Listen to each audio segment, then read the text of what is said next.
Ne vous faites pas appeler Père, car un seul Père est au ciel. Vous êtes tous frères. Ça, c'est la parole de Jésus-Christ. Ici, il s'adresse à ses disciples. Il s'adresse à son Église, l'Église qui est son épouse, qui est son corps, ce qui est l'ensemble des rachetés de toute la terre. Les rachetés qui ont été disséminés dans toutes les extrémités de la terre. Jésus-Christ est venu, au travers son sang, il est venu accomplir leur salut. Il est venu nous réunir pour que nous soyons tous des enfants d'un même Père. Il dit que vous êtes des frères. Donc l'Église de Christ, c'est une fratrie. L'Église de Dieu, c'est une fratrie. C'est composé que de frères. En croire Jésus. C'est composé de frères et de sœurs. Ça veut dire, si tu pries dans une même église avec ton père, il est ton frère de l'église. Si tu pries dans une même église avec ta maman, elle est ta sœur de l'église. Ton pasteur, c'est ton frère de l'église. Selon Jésus, la maman pasteur, l'épouse du pasteur, c'est ta sœur de l'église. Voilà pourquoi quand Jésus-Christ était ressuscité, il va dire à Marie, va dire à mes frères que je les précède en Galilée. Si c'était un pasteur aujourd'hui, un pasteur qui vient de ressusciter, il va dire quoi? Il va dire à mes fils spirituels que je viens de ressusciter, que je les précède à Galilée, qui viennent me voir en Galilée. Hein? Mais Jésus a appelé ses disciples, que nous sommes. Moi, Jésus-Christ m'a appelé son frère. Il a appelé Paul, son frère. Tite, son frère. Timothée, Pierre, Barthélemy. Il les a appelés tous ses frères. La Bible déclare que c'est pourquoi il n'a pas honte de les appeler frères. Okay, parce que Jésus-Christ nous a greffés dans la famille des enfants de Dieu. Auparavant, on était étrangers à la vie de Dieu. Mais c'est Jésus-Christ qui nous a ramenés dans son royaume.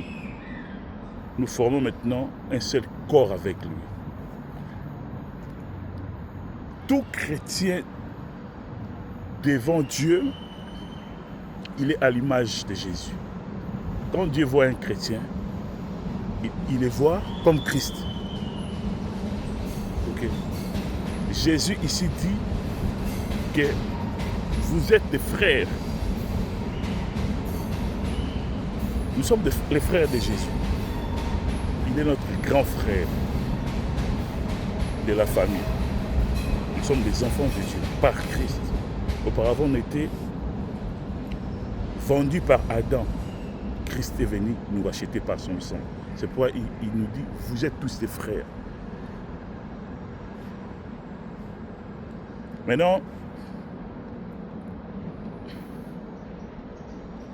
tellement de gens disent que Paul aussi, il a appelé les Tites, les Timothée, les Onésime, il les a appelés fils. Ils étaient ses fils spirituels, certes. Et aujourd'hui, tellement des gens, ou bien l'essentiel des pasteurs, surtout les pasteurs des églises pentecôtistes, ils s'en donnent maintenant à cœur joie. Ils se disent le fait que Paul a appelé Tite et Timothée, il les a appelés ses fils.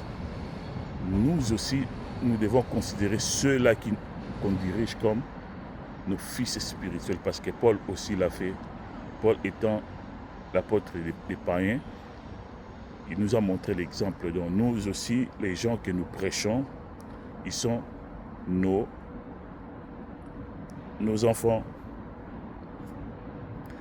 Il faut savoir que Paul ici n'avait pas contredit les maîtres. Paul, il fait allusion de cette paternité spirituelle qui peut s'apparenter avec les mentorats, qui peut s'avoisiner avec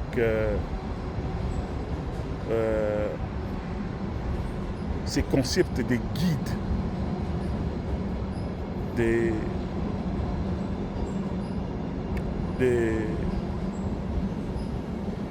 d'un encadreur spirituel. Mais Paul, il définit ces concepts quand il parle de Onésime. Onésime qui était son compagnon carcéral, il l'a rencontré en prison. Quand il parle d'Onésime, il dit que Onésime, c'est mon fils que j'ai engendré dans la douleur, que j'ai engendré dans les chaînes.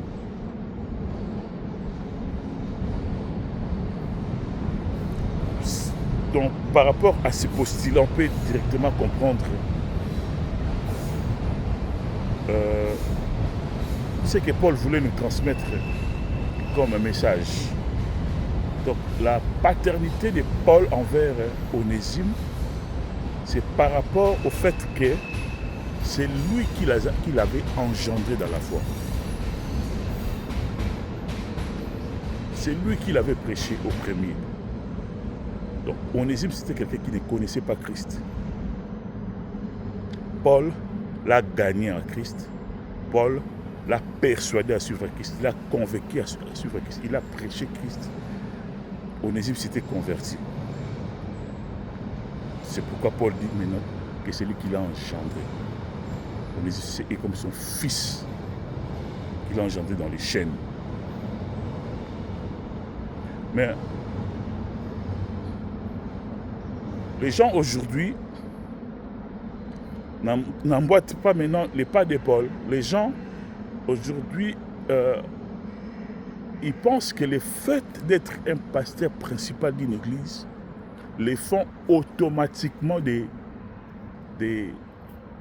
pères spirituels. Or, c'est pas ça. Paul ici, il s'appelle père de Onésime. C'était par rapport au fait qu'il avait engendré. Ça veut dire que si tu veux être un daddy, un père spirituel pour ton église, tu dois être sûr que c'est toi qui avais évangélisé toute ton église. C'est ça. Donc la paternité spirituelle de Paul ici a comme soubassement, a comme socle, a comme fondement l'évangélisation. Et père spirituel, selon Paul, c'est celui qui a évangélisé les perdus, évangélisé les païens, évangélisé ceux-là qui n'ont été jamais évangélisés. Donc selon Paul, ici, si tu veux te faire daddy, tu dois aller prêcher les koulouna, tu dois aller prêcher les prostituées qui font les trottoirs, tu dois aller vers les perdus, vers les païens. Voilà pourquoi même Paul, il dit dans le livre de Romains 15, verset 20, il dit, moi je mets ma fierté d'aller annoncer Christ là où il n'a jamais été prêché, afin de ne pas bâtir sur le fondement des autres. Vous voyez? Donc, c'est dans ces contextes que Paul s'est dit maintenant père spirituel, parce que lui, il allait vers les païens. Voilà même pourquoi l'évangile nous est parvenu. Ok? Paul peut dire que nous sommes ses fils spirituels, parce que c'est lui qui nous a engendrés. C'est lui qui a engendré les églises là, des Corinthe, les églises des Thessaloniques, les églises des Colosses. Ce sont des villes païennes. C'est en Turquie. Ok? Donc Paul pouvait maintenant en être fier.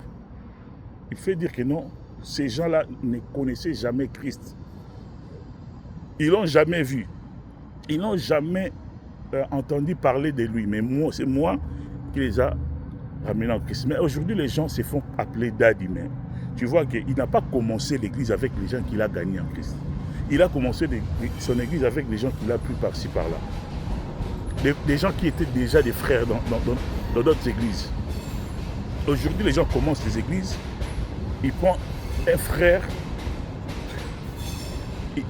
il prend un frère d'une église voisine, il va lui promettre un poste, il va lui promettre la prêche, il va dire que non, tu vas commencer à prêcher, tu seras mon second, tu vas toucher au salaire des $200, $250, ne crains pas, viens. Et puis le frère va venir et puis il va faire de ses frères là son fils spirituel. Ça, c'est pas ça. Paul ne nous dit pas ça. Paul dit que être un daddy veut dire prêcher la bonne nouvelle aux païens qui se convertissent. Là, on est les daddies de ces païens-là. On ne peut pas pêcher dans l'aquarium et dire qu'on a fait la pêche. Ça, c'est pas la pêche. Parce que pêcher dans l'aquarium, c'est pas la pêche. Parce que un poisson dans un aquarium, on n'a pas besoin d'agiter l'hameçon. On peut le prendre comme ça avec nos mains. Okay? Donc, devenir un daddy, c'est pas quelque chose de simple comme ça pour les gens. Tout pasteur principal n'est pas automatiquement les daddies de son église. Tout pasteur principal n'est pas automatiquement les pères spirituels de tout le monde à l'église. De nos jours. On doit se le dire. Parce que nous tous, nous sommes pas sans... Nous n'ignorons pas comment est-ce que nos églises se remplissent. Nous savons qu'une église, aujourd'hui, qui se vide est le bonheur d'une autre église. Ok? Ouais, nous le savons très bien. Les gens commencent des églises parce qu'il y a une église qui venait de se fermer. Les gens commencent l'église par rébellion. Ils se rebellent de son pasteur. Il va aller avec les adeptes de son église. Et les adeptes de l'église là où il priait. Il va commencer avec eux. Et puis il va s'imposer. Il va dire que moi je suis votre daddy. Là. Mais être daddy, c'est pas ça. Être daddy, ça veut dire commencer une église ou bien gagner une âme. Si tu gagnes une âme. Donc ça veut dire un frère de l'église, il peut aller évangéliser les gens qui boivent dans les coins de rue. Il peut aller évangéliser les païens dans des coins et recoins de la capitale. Il peut aller évangéliser les pygmées et consorts. S'il venait avec ceux-là qu'il a évangélisés à l'église, les pasteurs principaux ne peuvent pas dire que ces âmes-là, ce sont ses fils spirituels. Non, Ce sont les fils spirituels du frère qui les a gagnés. Ben oui. Tout le monde doit aller à l'évangélisation. Toi, tu ne peux pas rester à l'église et te contenter du fait que non, voilà, les gens viennent directement. Si nous voulons être des pères spirituels, nous devons, dans ces cas-là, si nous ne voulons pas bouger ou bien aller évangéliser les perdus, parce que Christ avait été crucifié, pas dans le temple, pas dans un chapiteau ou bien dans une cathédrale. Christ a été crucifié ailleurs, comme disait Tommy Lee Osborne. Christ a été crucifié en plein air. Quiconque passait pouvait voir qu'il y a un crucifié là. Donc l'évangile doit être prêché dans les carrefours, dans les coins de rue, dans les métros, dans les marchés. Okay. Tout un chacun de nous doit s'exercer à l'évangile. Sur qui que tu sois, tu peux être un pasteur ou tu peux être un adepte simple de l'église.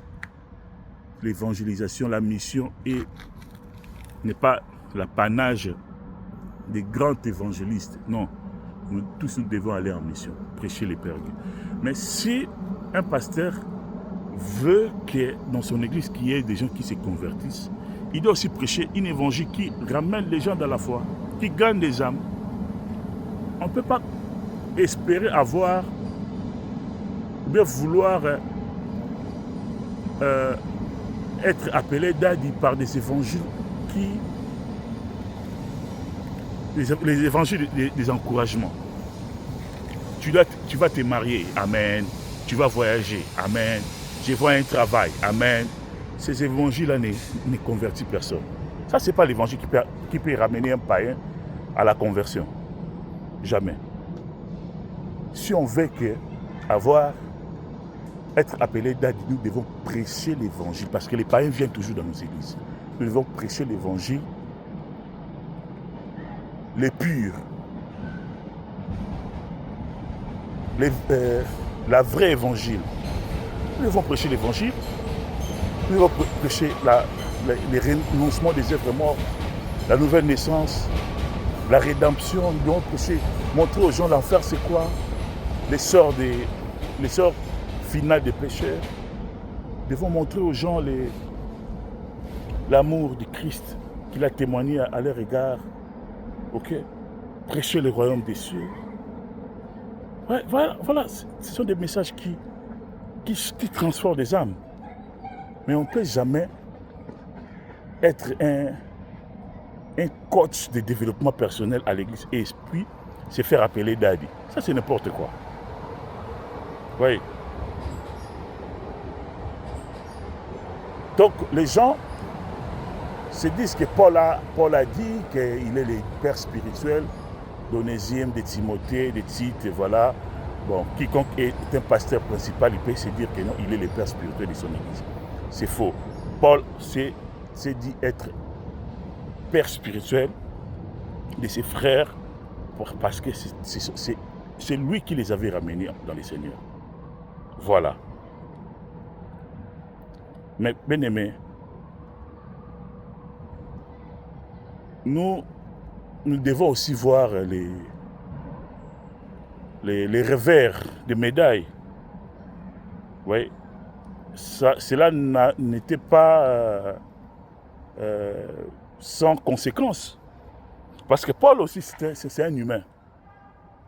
Ok?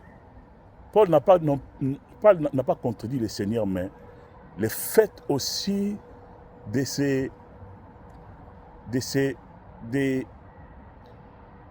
faire appeler père spirituel a coûté à son ministère. On va le voir quand les chrétiens des Corinthiens commençaient à dire que non, nous sommes d'Apollos, nous sommes de Paul, nous sommes de Christ. Paul était perdu. Il s'est dit, mais comment est-ce possible? Comment est-ce que vous pouvez tomber dans dans les désirs de la chair jusqu'à ce point. Il dit, mais vous êtes charnel. Quand vous dites que nous sommes d'Apollos, nous sommes de Paul, vous êtes charnel, vous voyez. Donc, bien aimé, la paternité spirituelle engendre toujours l'idolâtrie. Les églises où les pasteurs se font, imposent aux gens de les appeler seulement père, père, père. Les gens ne grandissent pas. On va les remarquer depuis la Bible. Okay? Les gens ne grandissent pas. On a des pasteurs qui, aujourd'hui, il y a des pasteurs, si tu l'appelles pasteur, ils se fâchent. Si tu l'appelles prophète, si tu l'appelles, même appeler quelqu'un frère aujourd'hui, c'est une insulte. Si tu appelles un ministre de Dieu aujourd'hui frère, il va t'insulter. Hein? Il verra comme si tu es en train de lui manquer du respect. Donc il y a des gens aujourd'hui qui refusent même de se faire appeler du nom de leur ministère. Il était auparavant, on l'appelait prophète, on l'appelait apôtre, on l'appelait évangéliste, on l'appelait pasteur, mais aujourd'hui, il a obligé aux gens de l'appeler daddy. Donc tu ne peux pas l'appeler apôtre un tel, évangéliste tel, surtout chez nous au Congo. Il serait choqué. Non, appelle-moi daddy, moi je suis ton daddy.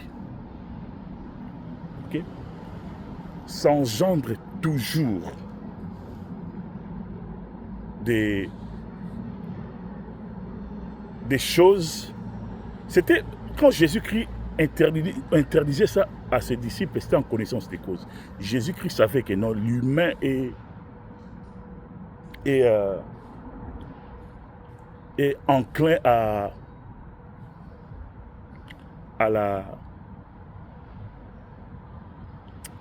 la déviation. Tu as remarqué que les gens qui forcent aux autres de les appeler père, tu vas remarquer qu'ils tombent dans le culte de la personnalité. Ouais. Tu vas remarquer qu'ils deviennent difficiles à s'humilier. Donc ça engendre de l'orgueil. Parce que quand quelqu'un est appelé frère, s'il pêche, il va accepter des reproches ou bien des remontrances. Il va accepter qu'on le remette en cause. Tu vois. Mais si quelqu'un se dit déjà père, c'est qu'il érige un mur de protection, ou bien il s'est fait entourer d'un rempart où personne ne peut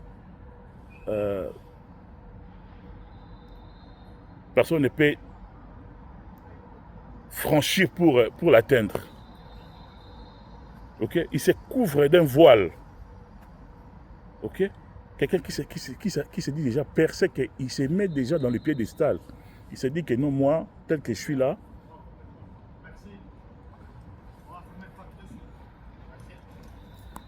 il se dit que tel que je suis là, personne ne peut me considérer en dessous de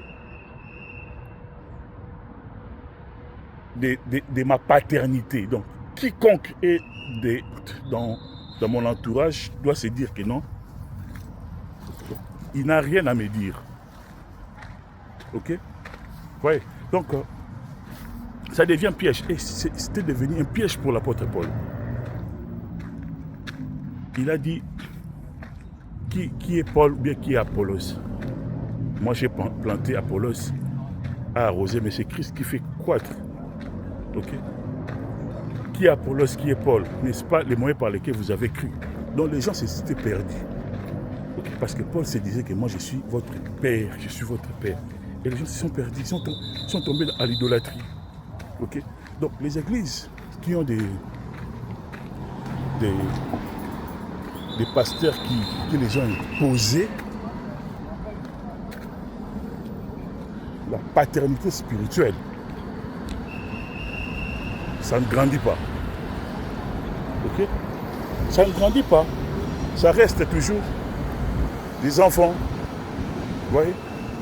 Ça reste des enfants, ça reste charnel. Ces églises-là, depuis la Bible, Paul a dit, vous êtes charnel, puisque vous dites que non, moi je suis de Paul, moi je suis d'Apollos, vous êtes charnel. Ok? Vous devriez dire que moi je suis de Christ. Ouais, mais aujourd'hui les gens, on voit même des fils spirituels de ces pasteurs qui se disputent,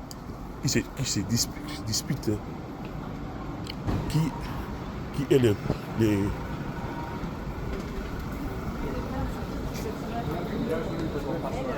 meilleurs. On les voit. D'autres gens disent aujourd'hui, non, notre pasteur dépasse notre pasteur. On les voit aujourd'hui. Pourquoi? Parce que les gens se sont fait des pères. Et puis,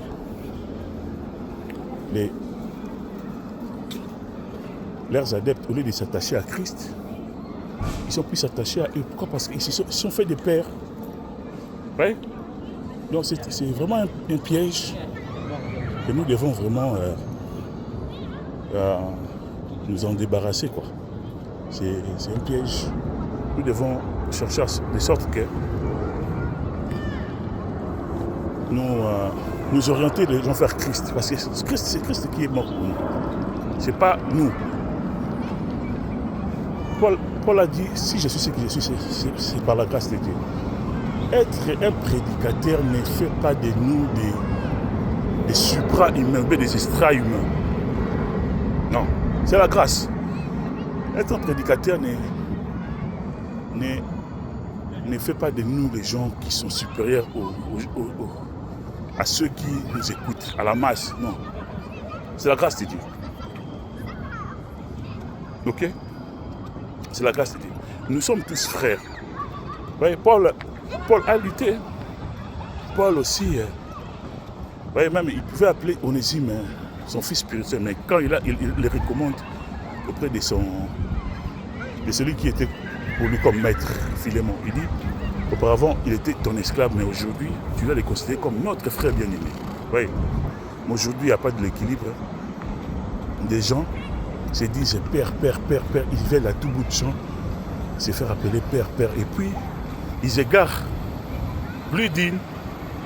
Ils égarent parce que les chrétiens aujourd'hui ne grandissent pas. C'est à cause de la manière dont ils ont été prêchés aussi. Les chrétiens ne grandissent pas, les chrétiens ne lisent pas la Bible, ne lisent pas la parole de Dieu. Voilà. Donc les chrétiens aujourd'hui, Daddy doit lire pour lui la Bible, il doit aller chercher Dieu. Pour lui, les chrétiens aujourd'hui sont des chrétiens paresseux. Ouais. Pourquoi? Parce qu'ils savent que nous, on a un père qui doit chercher Dieu. On a même des pasteurs aujourd'hui qui interdisent à leurs adeptes d'aller chercher Dieu. Ils disent que Dieu est là. Quand tu iras à Mangué comment? Dieu est ici, dans cette église. Donc Dieu, c'est lui. Ouais. On va voir même des gens qui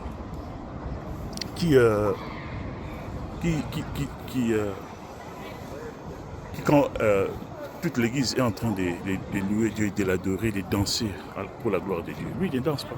Il est là. Assis sur son trône. Pourquoi? Parce qu'il dit que moi, je suis un père. Mais si, du moins, on s'est considéré comme des frères, on n'aura pas à s'enfler d'orgueil. Voilà. Donc, c'était vraiment ça, le message. Nous sommes tous frères. Jésus a dit, nous sommes tous frères. Il n'y a pas quelqu'un qui soit supérieur aux autres. Nous sommes tous frères. Et puis, le fait pour nous de se considérer comme des frères, ça va nous donner à être humbles, à être brisés, à être effacés. Et puis, Dieu va nous utiliser puissamment. Vous voyez comment est-ce que ces gens-là, les Paul, les Pierre, ils étaient puissants parce qu'ils étaient brisés, ils étaient effacés, ils étaient humbles. Vous voyez, ils voulaient en toute chose que la gloire revienne à Dieu et à Dieu seul. On va voir Paul quand il est à Lystre avec Barnabé. Paul il est à Lystre avec Barnabé. Ils ont prié pour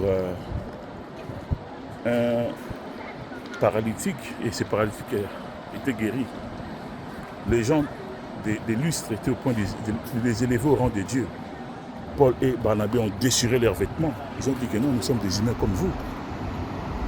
Nous vous annonçons la bonne nouvelle pour que vous puissiez croire au Dieu vivant, le créateur du ciel et de la terre. Oui. Donc, si c'était un pasteur aujourd'hui, que Dieu l'utilise puissamment comme ça, et un aveugle voit un paralytique marcher, et que les gens étaient au point de les lever sur un piédestal, hein, de lui faire un Dieu, il va accepter. On voit aujourd'hui comment est-ce que les gens travaillent pour que leur nom soit élevé, soit connu de partout. Ok. Mais ils n'étaient pas comme ça, ils se considéraient comme frères. Ils ne voulaient pas usurper la gloire de Dieu, usurper la divinité de Dieu. Ils ne s'arrogeaient pas les droits de se faire, de miroiter aux gens qu'ils étaient des dieux. Jamais.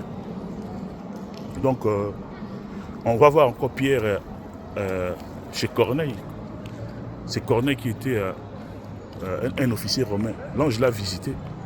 Et l'ange lui dira que non, faites venir Pierre, il va t'annoncer la bonne nouvelle.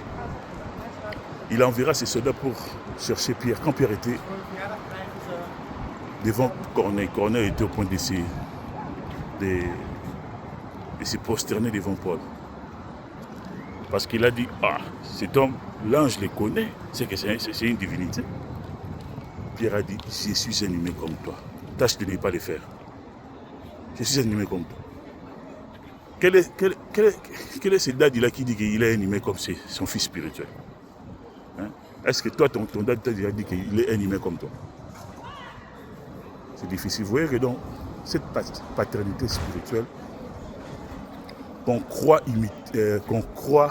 l'avoir tirée de chez Paul, qui n'est pas vraiment du tout ça, mais ça peut être aussi ça. Mais vous voyez comment est-ce que j'ai épinglé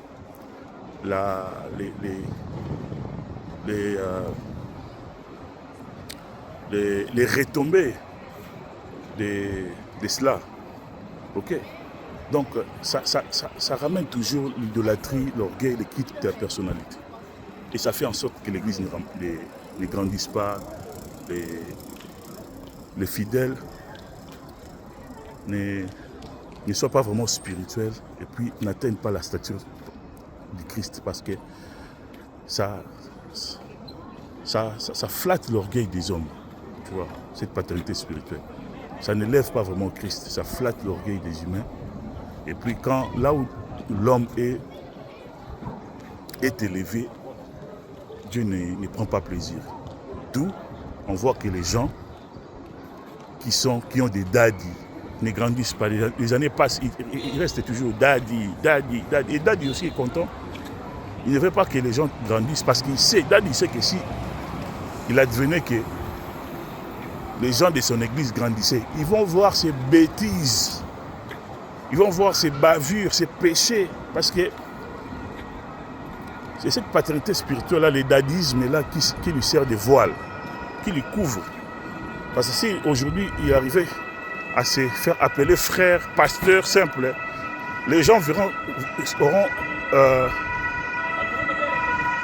les droits peut-être, ils auront facile à lui reprocher ses péchés. Voilà. Pourquoi il doit toujours être dans les qui-vive, il doit toujours monter la garde.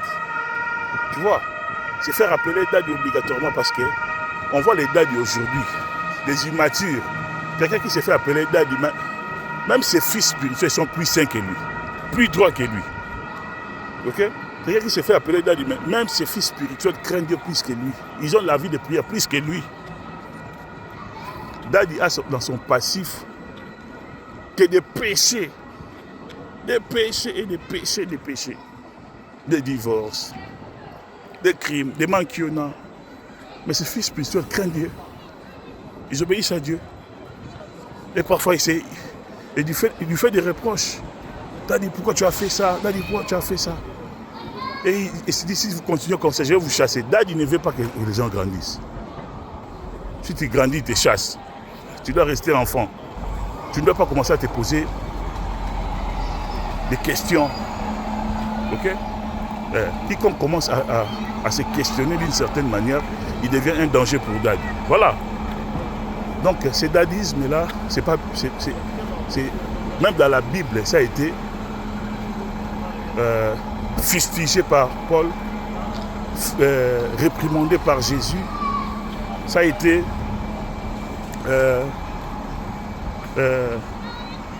interdit par Jésus. Parce que ça engendre toujours l'idolâtrie, ça engendre les cultes de la personnalité et ça engendre l'immaturité spirituelle. Jésus-Christ a proscrit cette paternité spirituelle. Il a dit, vous n'avez qu'un seul Père qui est au ciel. Voilà. Nous n'avons qu'un seul Père qui est au ciel. Nous tous, nous sommes frères. Certes, on a besoin des mentors et on en aura besoin même dans tous les domaines de la vie, que ce soit les domaines séculiers, que les domaines spirituels, les domaines professionnels, les domaines, dans tous les domaines, on a besoin des mentors. Oui. Mais en Christ et nos mentors, et nos pasteurs, et nos fidèles, nous sommes tous ses frères parce que nous sommes tous d'une même famille. On a un seul Père qui est au ciel, le Père des Lumières en qui il n'y a ni changement, ni variation. Et on a un seul Seigneur qui est Jésus. Voilà. Que Dieu vous bénisse. Hosanna. Gloire à Dieu.